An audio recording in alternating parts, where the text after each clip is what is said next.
Pak Apa?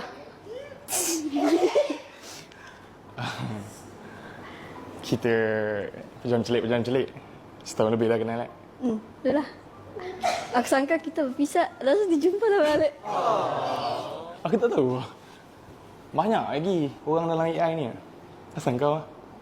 Aku pun tak tahu banyak je lelaki di AI ni. Tapi aku sedar Syami, bila dengan kau ni, aku dapat energi kembali. Aku pun tak tahu kenapa. Okey lah. Aku jujur dengan kau. Apa lagi ni? Sejauh mana pun kau, hati aku rasa dekat dengan kau.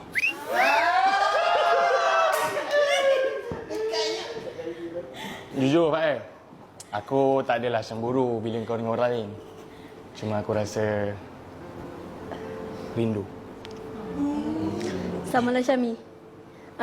Sepanjang aku tengok kau dengan Sophie, aku tengok Syah happy. Tapi jujur aku cakap, hatiku sakit tengok. Tak. Aku tak ada apa-apa pun dengan dia.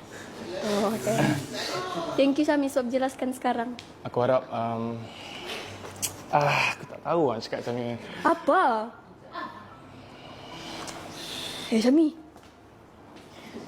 Syami, janganlah.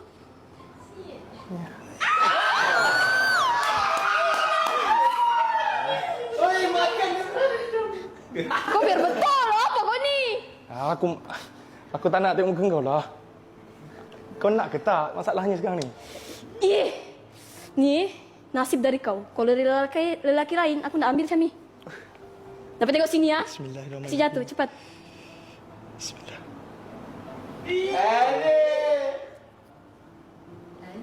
Adik.